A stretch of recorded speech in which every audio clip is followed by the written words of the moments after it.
Hi, Mr. Crane here again.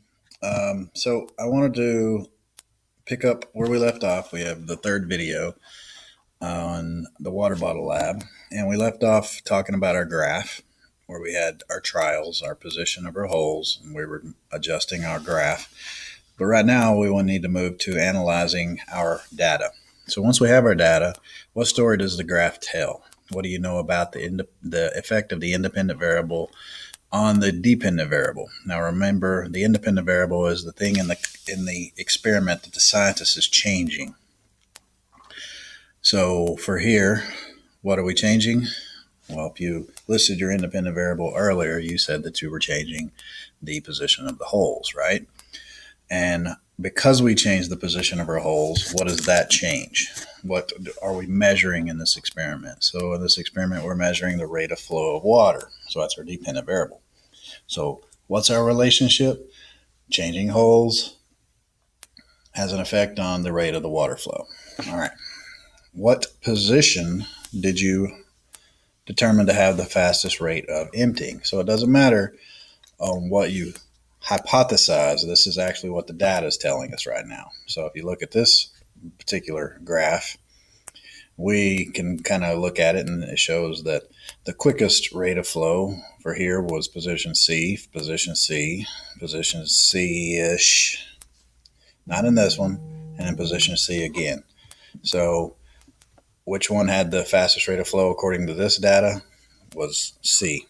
What was that rate? Well, you're going to have to look at the actual quantity. So I want an actual time that it took to empty. So whatever your quickest time was. And why do you think it had the fastest rate of flow? So that needs to be something that you can rationalize to me, because that's going to be on one of the questions. So Coach Carroll and I were discussing this, and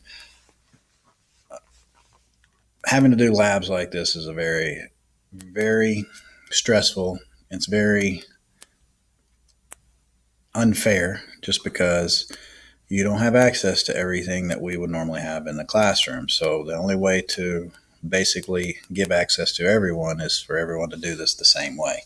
So you're more than welcome to do this lab at home, but I can't assume or expect you to have everything that you need to do this lab. So I'm going to shoot videos and demonstrations and then ask questions based on what you observe in the lab, whether it be the document or the video.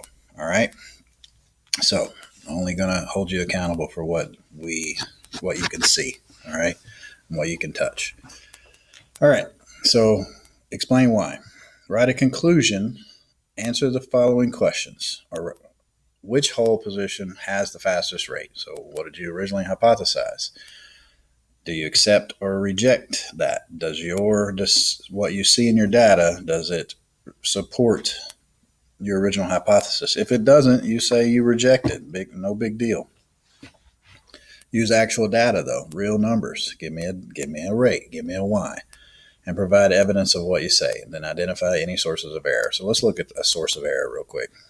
Do we see the position B on all these? The red position B in trial 3 is enormous. So why? Well, it had a faster or a slower rate of flow. So maybe the hole got stuck with a piece of the tape, or maybe the hole wasn't big enough. Something caused that to slow down. And then over here, most of these are position C, were very fast rates of flow, but here it was the longest rate of flow. So on the ones that were really fast, you have to ask yourself, especially this one, if it was only a couple of seconds, were the students squeezing the bottle because they were playing with it, squeezing it, making it shoot out further, and making fun or making a mess. So don't create the errors. Remember, this is a scientific experiment, and you're trying to determine a result to support or reject on your original hypothesis. So that's it. Hope that was helpful. Have a good one.